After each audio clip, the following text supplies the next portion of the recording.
Welcome to KBcast, the podcast for security executives, interviewing people from around the globe on how organizations can operate smarter and stay safer.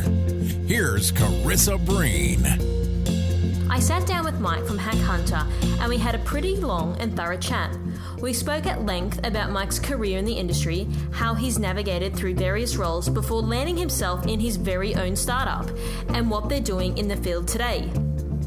We spoke about the risks around home Wi-Fi and how you can improve your home security, and some of his advice on how to combat that. If you're keen to learn more about Mike's experience, then please keep on listening. So, Mike, thank you so much for joining us today on our show. And I think we got connected through Twitter, through one of your colleagues. And then when you and I spoke, I was really interested about what you guys are doing at HackHunter, and I wanted to explore that. Before we do that, I'd love to start off with talking about you and your journey. So if you can just walk our listeners through where you started to what you're doing now. Cool. I'll try to do this quickly. Yeah, I started out life studying to be a geneticist and zoologist, believe it or not. Interesting career choice. But there was just no work at the end of that process. So I quickly found myself scrambling for a job in government. I was fortunate that the department I worked in was computerising. It was actually the first early days of social security computerisation, or as Centrelink as it's known now. Okay. And I had a bit of an aptitude for the computing side of things, so I quickly sort of went through the ranks and ended up running their security operations in Victoria and their help desk and a couple of other things along the way, and made my way into private enterprise from there. I was a CISO for an insurance company for about 4.5 years and had the good fortune to have to deal with a computer fraud case while I was there, which was quite fascinating. It's a whole story in its own right. Had to sort of manage a building fire as well while I was in charge of business continuity planning, so that was fun as well. So had some good experience there, then moved into a consulting role in SMS Consulting. Was there for 8.5 years. It was a great place to work and got some great experience across a number of companies, and was fortunate enough to work with some really big companies and Privacy Commission and quite a few other organisations in a security role. So that was good, and I basically set up their national security practice for about 8.5 years there. Then moved into our own business called Linus Information Security Solutions. Ran that for about 17 years. Started out doing consulting work, the usual sort of, raise cash, then developed some software for the company, which ended up becoming about 60% of our revenue, which was great. And it actually won some international awards as well, so that was really cool. So we started to end up becoming a big fish in a very tiny pond. And we actually sold out of that company in 2017 and formed HackHunter as we're here today. So, and that really came about through my interest in IoT, microelectronics. And I did a lot of home automation stuff and 3D printing and things like that on the side. So I always had an interest in that area. And that's sort of combining with my security knowledge and having the opportunity to really sit back and, think about career choice and direction after exiting the previous company. It was a really good opportunity to get into the startup sphere. We're very fortunate. My wife, Tracy, who's been a fantastic advocate of the startup industry and got us involved in that space through StartMate. We were selected into the StartMate cohort in 2018 and also got selected into the SciRise accelerator program in the following year, so in 2019. So, that was a great experience and really helped set us up for HackHunter. Wow, that's really interesting. You talk about a building fire. I don't know many people have gone through something like that in terms of a BCP perspective and a DR perspective. Yeah. So for the record, people listening, that Mike was telling us before he jumped on that he does have a 3D printer going on in the background. So it just goes to show that 100% what you said in terms of you're well versed in this space and you absolutely love it. So when we did originally speak, I was really intrigued by what you guys are doing for two reasons. One, just purely about what HackHunter is doing, but then because of the relevancy of what's happening in the market. So can you just explain to our audience what you guys do and the outcomes that you're getting for clients? But then I believe this is so relevant because what's happening in our world at the moment, as you could talk through quite intelligently. So I'm really keen to dive on into this. Yeah. So what HackHunter is all about is we've built if you like, a technology that detects and tracks Wi-Fi with precision. And the reason why this is quite unique is that there's been solutions around for a long time that, if you configure your laptop correctly and you whack on an external antenna, you can use things like Kali Linux to run some scripts and maybe detect some anomalies in your network. Nobody's built a sort of a handheld portable device that's capable of doing this on any decent scale. So if you've ever been involved in doing, say, a Wi-Fi audit, you'll see people walking around with one hand trying to carry a laptop, another hand with a pen and paper, and carrying their charger and other kit in a rucksack on their back, running around the office, having to stop every couple of hours to recharge their battery, having to put the laptop down so they can type some notes in as they go. And even that technology is not good enough to even track down some, if you like, occurrences of malicious Wi-Fi. So it's a very cumbersome, very difficult thing to do, particularly if you've got a few buildings to do, quite a lot of floors. So the large organisations really kind of suffer with this. Plus, there's also people who are in the penetration testing industry and so on do a lot of Wi-Fi work. So they need some devices that can do this well, can do it ergonomically, if you like.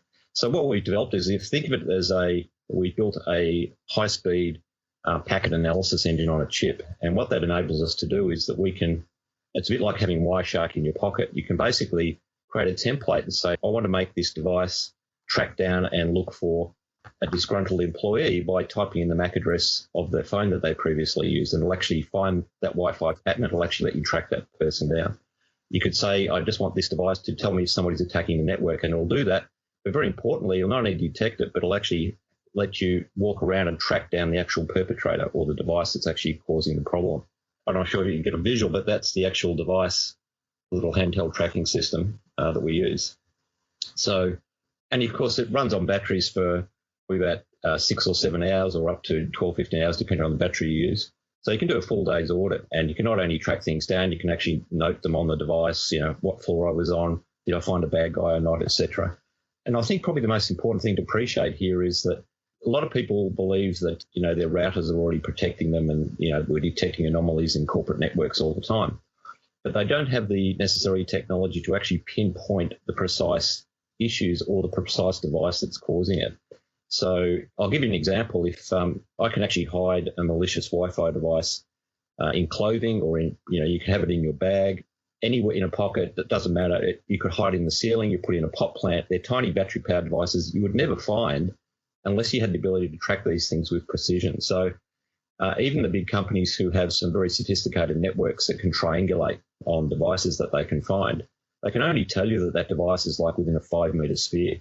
They can't tell you if it's hidden in the ceiling or in the floor or in somebody's clothing, in somebody's pocket or their bag, whereas our device can track that down in seconds and find the perpetrator. So it's actually quite valuable, and some people may not be aware that the number of incidents that occur with this, but we did a floor walk exercise with one of the big 4 banks.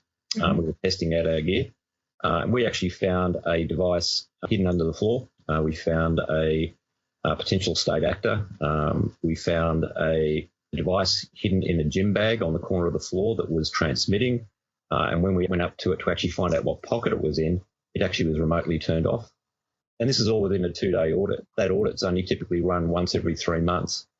So you can imagine how often this occurs in organisations, particularly with thousands of people, or potentially if they've got very confidential or important information at hand. So it's quite a big task for people, and certainly a growing issue, not just for corporates, but for when people are travelling or away from the corporate environment.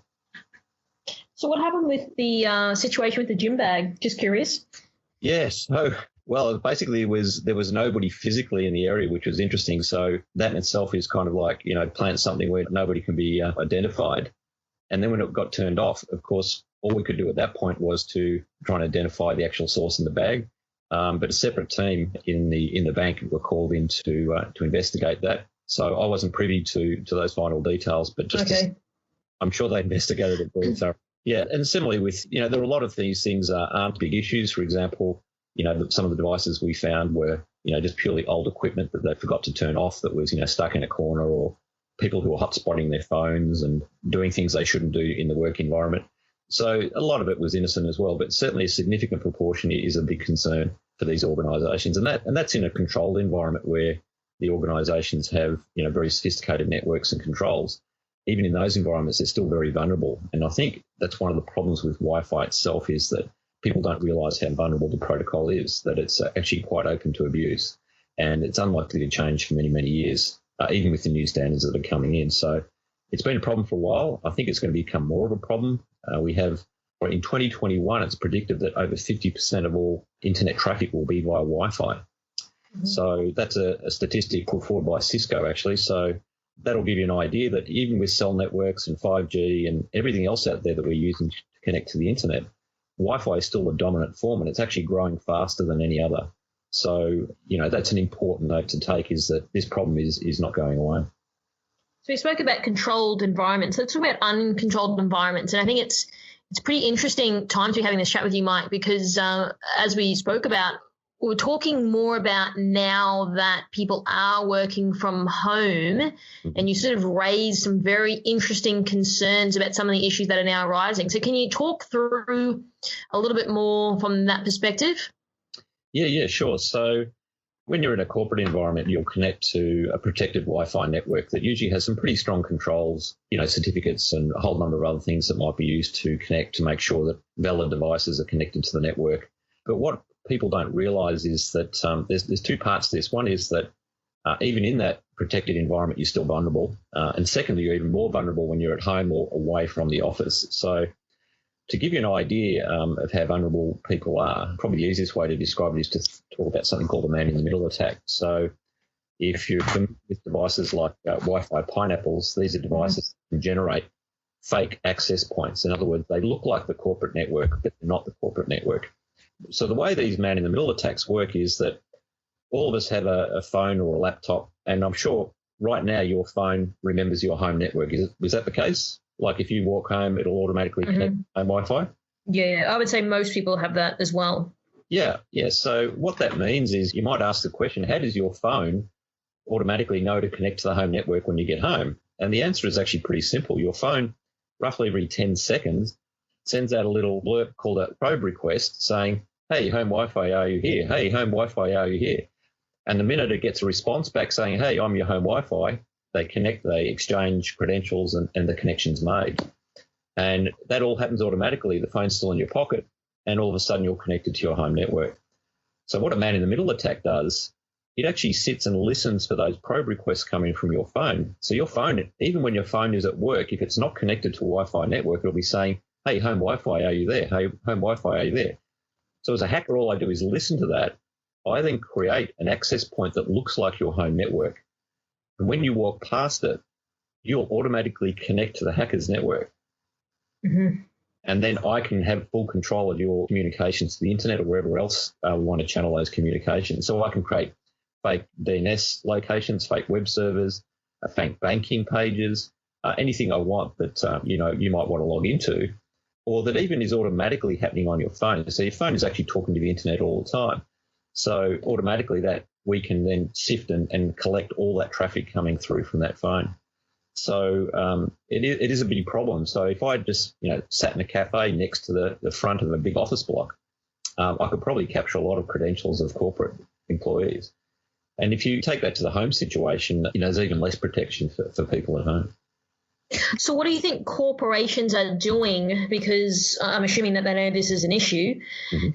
What are they actually doing to control some of these concerns that you've just raised? And ultimately it's hard because in a normal environment it's a bit easier, but now people, they don't really have a choice. Their staff have had to work from home. So are they managing this? And if they are, how are they going about doing this?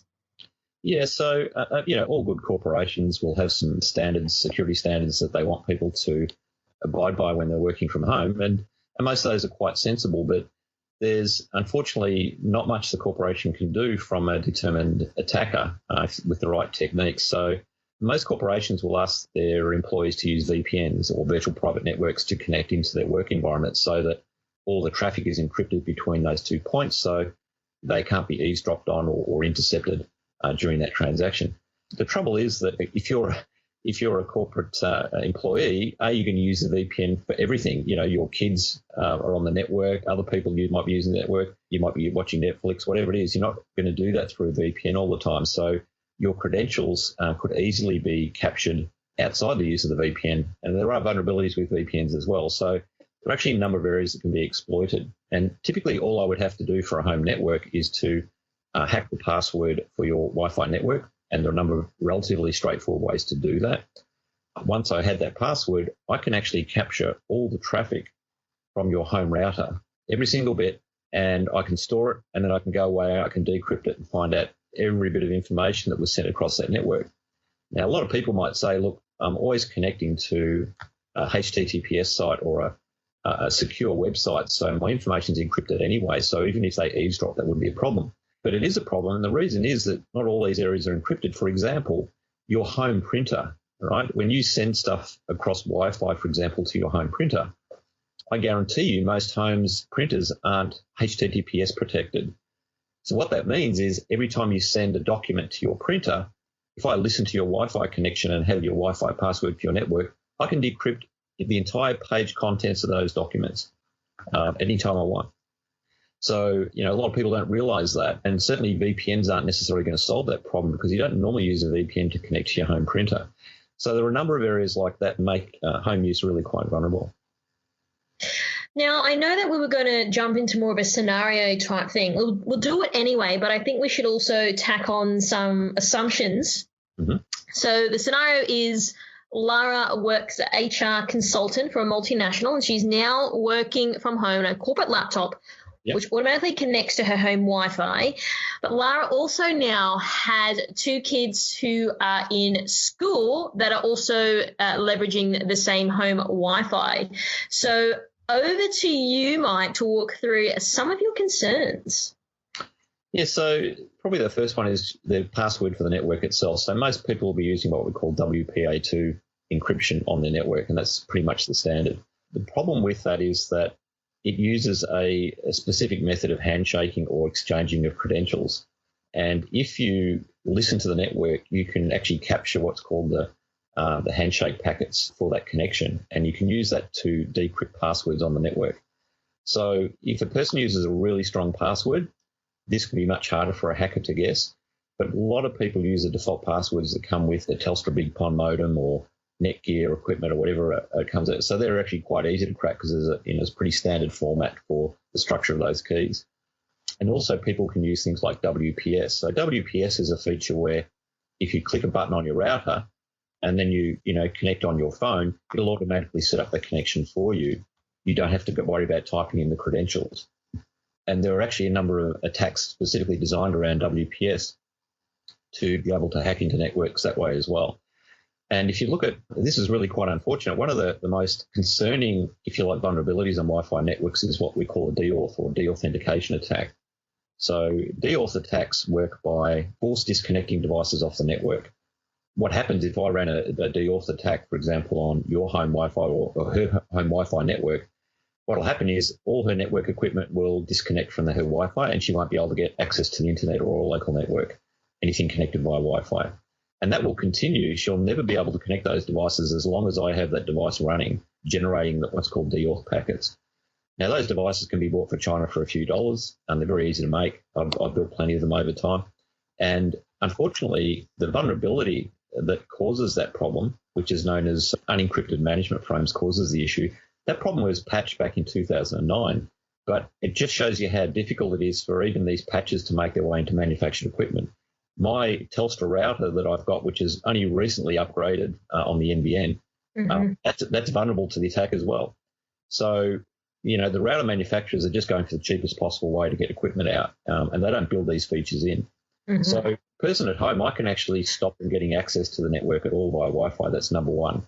Number two, by using a deauth, when I deauthenticate a device, the device then tries to reconnect back to the network. And when it does that, it does a password exchange or a hash exchange with the router again, and then I can trap those hashes and use them to crack the password. So deauth attacks are used both ways to deny service, but also to get access to password hashes. And that's very useful if you're a hacker, of course. If you can get the password, you can decrypt other traffic, etc. So, and the other thing with kids on the network as well at home, you don't necessarily know what sites they're going to unless you've got some inbuilt controls, and they could be surfing anywhere. They could also be downloading malicious material that they don't even know about. They could also be using making use of the Wi-Fi network for vulnerabilities. So there are many attacks even on home routers, like crack attack, for example, are ones that exploit weaknesses in home routers. And a lot of those haven't been patched. And this is one of the other problems with home networks is that they're not necessarily running the latest gear or the latest firmware on their routers. So they can be attacked a number of different ways. So, in that home scenario, it's really quite difficult. I mean, I just look at my own situation. I think it'd be near impossible for me to control, what the kids were doing, where they were going. And for me to try and sort of patch every device and say, look, everything you do needs to go through a VPN, including my kids, I think you get to this point of impracticality. And VPNs tend to slow systems down as well. So the last thing kids want to do is use a VPN. So I suspect that at best you can, use a VPN to say for company communications for specific events, but outside that, people probably won't use it, which means that, that opens the door for getting into that network. I'd like to get you to talk, Mike, just when you mentioned the structure of those keys. So, for example, if people living in Australia, most people would have a Telstra or Optus device. Can you walk through what that actual process would look like? Because there probably is a number of people that are just using the generic key that they were assigned. So can you talk a little bit more about what that actually looks like and how that works? Oh, so you're talking about the WPS situation or? Yes, but then also in terms of the generic sort of passwords that people are getting from their telco providers. Yeah, yes. So you'll see on the back of a modem, you'll actually see a preset key that's used, password to access the system. And most people literally just type that in and use that to access it. And these are randomly generated keys, but they're not totally random. They follow a structure from the manufacturer. Hackers know what that structure is. So it makes it quite a bit easier to crack the passwords because they know what sort of, number length, number range, etc., that they're looking for, potentially patterns in that as well that they can use.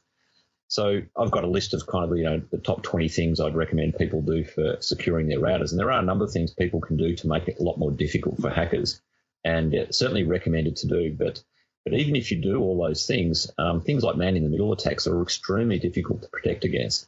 Because if you have, for example, if you take that example that you gave of the person who's got a laptop from work and they've got a VPN on that laptop and it auto connects to the home network, well, if I set up a man-in-the-middle access point that looks like your home network, it's a fake access point, that laptop will connect to that network and then try to run the VPN across that network. So I can then control that VPN communication. I can control where it terminates, where it goes to, how it's connecting.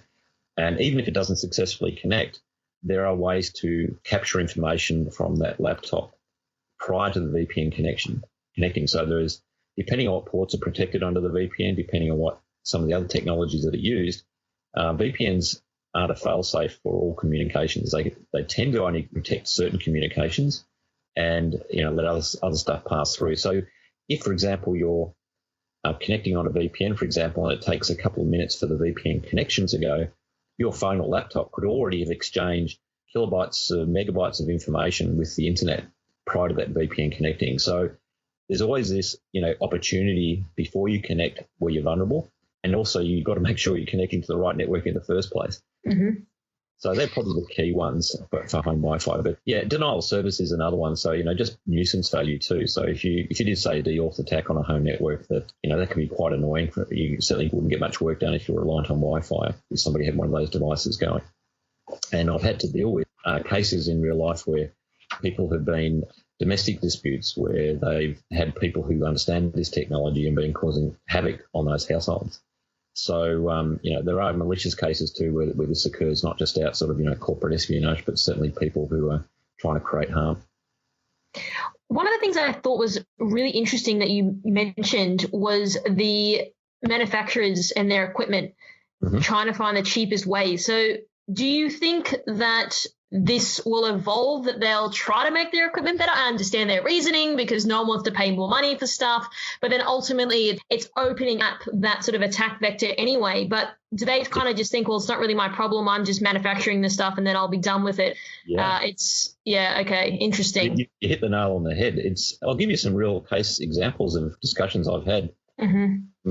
I was involved in a review group that was reviewing the whole smart card industry for banks. And I had the heads of the banks in this room, and we were actually running a workshop with them talking about, embedding chips to actually make fraud disappear amongst, credit card transactions and really improve, reduced risk dramatically. And we got into this conversation. The conversation was really simple. It was, this is how much our risk insurance costs. This is how often people defraud the credit card. This is how much money it costs us. If we were to actually spend another $2 on every plastic card that goes out, that would be way more than what we're spending on insurance. So the equation was actually black and white for them. They just said it's just not worth it. There was absolute recognition there was a growing problem. But what's interesting, that equation does tip. So the price of smart chips comes down. So the cost of securing the card gets to a point where it's easier. And secondly, online transactions increase. So you get to this crossover point on the graph where they must do it. And that's actually what happened. You saw that we replaced mag stripe cards with chip cards, for example. And that's because the cost was, there's negligible difference, or the difference was still cheaper than the insurance cost. So the banks will do it, but the financial equation has to work. So it's a very similar thing with the telcos. And I had a really interesting discussion with a company that builds FPOS software for the banks and for merchants. So they build a very secure software stack. So, if you want to buy some stuff from KFC or, the local supermarket, whatever it might be, and you're doing an FPOS transaction, you can have wireless terminals that will send information back to the register and, over the internet and do the transaction. So we actually approached them and said, look, this is a classic environment where you need HackHunter to, help protect somebody who, for example, somebody who went to a coffee shop, didn't like their coffee, decided to cause havoc on their networks and stop all their FPOS machines working and knocking out wireless. So he said if you had a HackHunter, you could detect that straight away and find the perpetrator. Their answer to that was, we reckon there's about 5% of transactions that look dodgy, or not so much dodgy, but situations where people are causing havoc on the network where we need that. And in those cases, it's not our problem, it's the merchant's problem. So they basically said, look, we provide the software or we provide the equipment, but we're not responsible for solving that problem for the cafe. So the person who would have to purchase that solution would actually be the cafe owner. And the cafe owner doesn't really have the expertise or understanding of what's actually going on in the first place.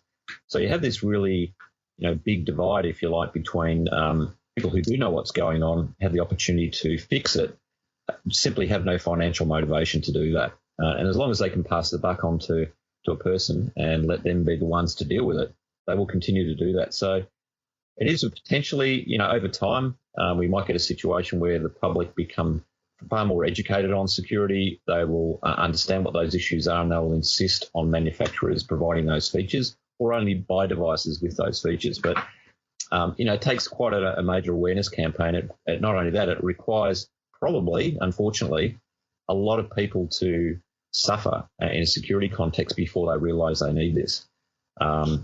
So, that's kind of, unfortunately, the world we live in, where, you get to that threshold, you need to have that level of pain.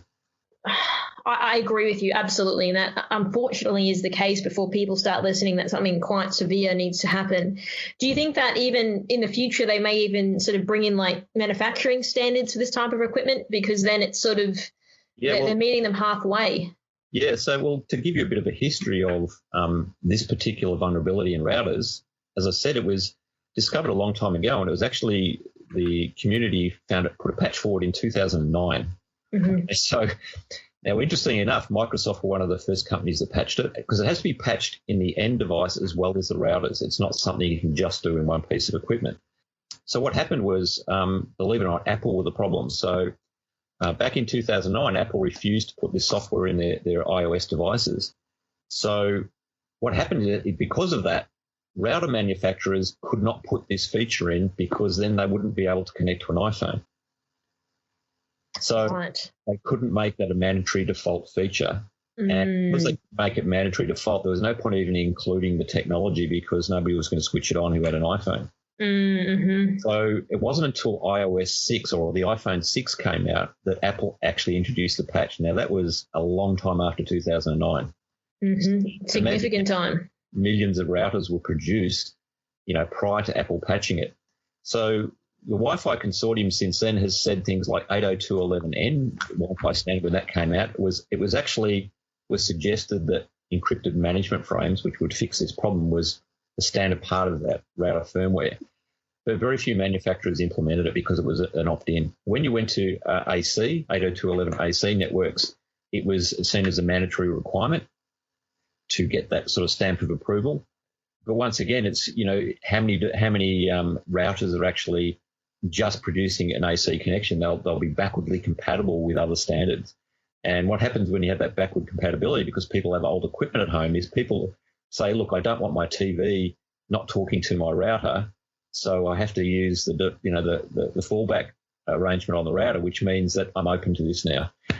So there was a study done, I can't remember the name of it offhand, but I can certainly find it for you, but there was a study done on looking at the uptake of new Wi-Fi technologies, and it took roughly 6 years for a new Wi-Fi feature to penetrate 60% of the market.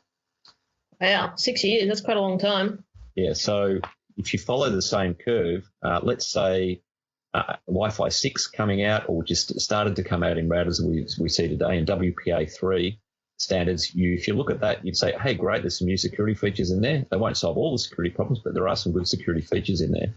When are we likely to see that at home?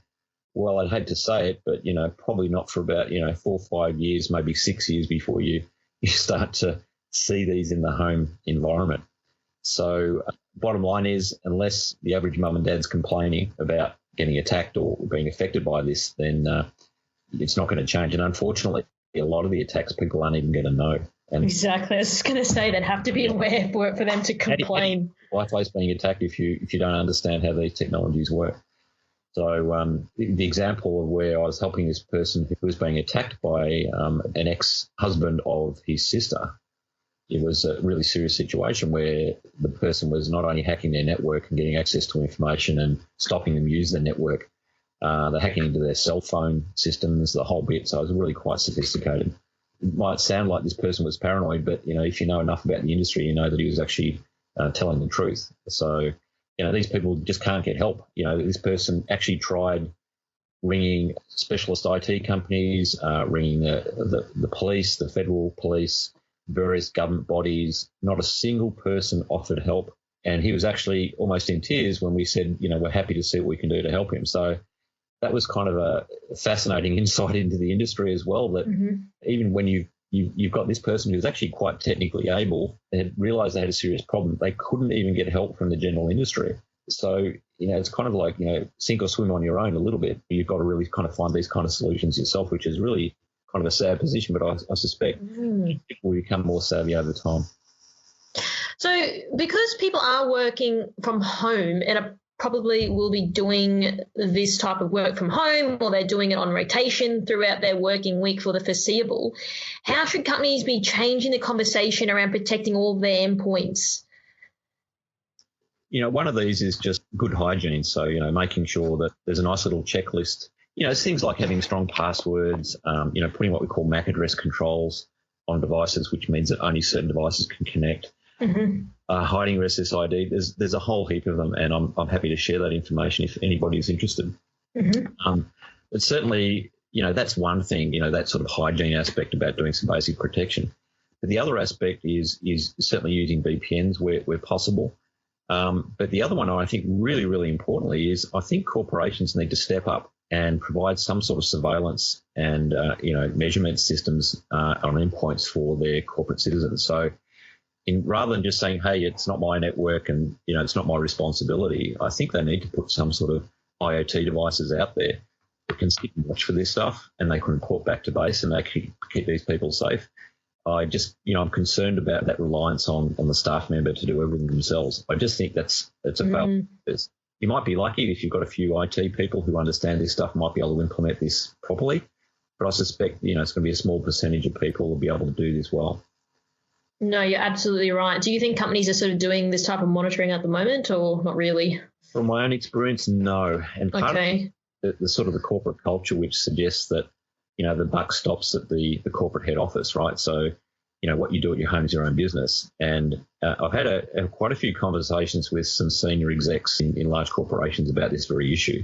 And it's quite a varied response. It's not as simple as you may think. So some organizations take it quite seriously. But when I say they take it seriously, they don't tend to put a lot of monitoring gear at the home network. They just tend to put a couple of basic things like have a VPN, give them a corporate laptop that's been protected properly, or things like that. Other companies, and quite a large number of companies, don't do anything. And there's a group that actually put in special protections when people travel. So they tend to ignore the home, but they'll actually put in protections when they travel. So they might say, look, if you're traveling, use this special VPN dongle, or use this VPN software that we've got, and we'll set up a laptop for you so that it can do that specifically, and we'll make sure it's got some very special security equipment on there so it can monitor just in case you have a problem. And we were actually in a position, we were looking at supplying traveling execs with a very small version of our device that could alert them when they were traveling. If they were, say, in a hotel overseas and they were using Wi-Fi, it could tell them straight away if that was a problem. So there are special situations where companies take this seriously. If they're traveling to, say, some parts of the world that have, particularly not so nice track record on security. Mm-hmm. And there's a group called Dark Hotel, who is this is a professional group who go around hacking people at hotels. So it's a pretty serious problem for people who are traveling. Mm-hmm. But yeah, so it's been an issue for traveling execs for quite a while. But I think what we have now is, with the home work situation, is that we've opened a whole new can of worms. And certainly recent discussions with some of the big companies, just not long ago, actually, the security staff themselves were having to rethink completely about the whole security approach, because this work from home arrangement is really changed things quite dramatically. The other thing that's interesting is, I was speaking to someone, multinational company, and the thing that blew me away was that some of their people, they were only operating on desktops when they're in their office. So it meant, which completely perplexed me, that they now are operating off their own personal laptops. They were not given a corporate device. I don't know in terms of the situation, in terms of if they have any monitoring. I don't think so. They're probably using some type of VPN, I'd say. But I would say that's it. Do you think that's pretty common? Unfortunately, yes. BYO equipment has been adopted by varying degrees with corporations, and it seems to be growing. And I think part of the problem is that everybody wants a new phone, everybody wants, a new laptop. Their kids have got iPads and Android tablets and who knows what. So companies are basically saying, hey, look, I no longer need to buy equipment for you to connect to the internet. And a lot of our services are cloud-based now. So companies are seeing this as a way to save a lot of money. Gotcha. As long as you've got a cloud-connected device, why do I need to supply the device? And, hey, if I make the cloud application very secure, why do I even need to worry about the device?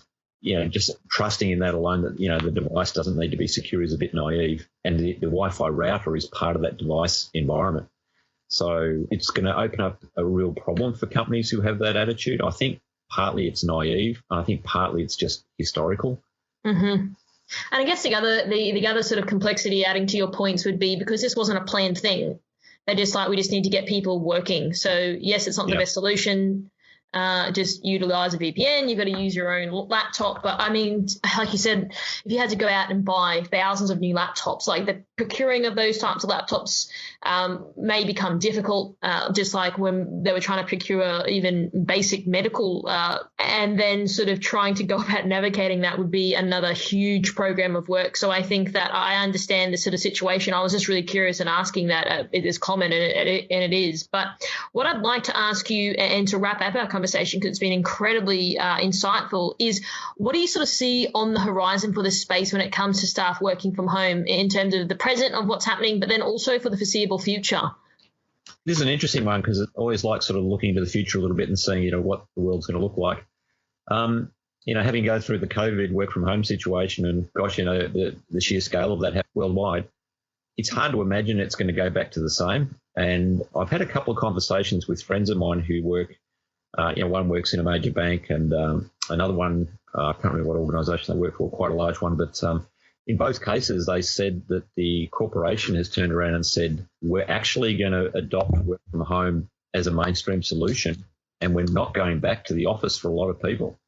Like, that was a pretty interesting statement this early on in the process. They're basically saying it saved them so much money and it's working so well that, they're not going back. So I imagine we're going to get a massive glut of office space in our CBDs as a result of this. Mm-hmm. And I also think the implications of that are that working from home is going to be the new normal. and it'll only be exceptional stuff where people come in. So to the extent that happens across industry is hard to pick, but I think enterprises are going to use this as a way to streamline their operations and save a lot of money.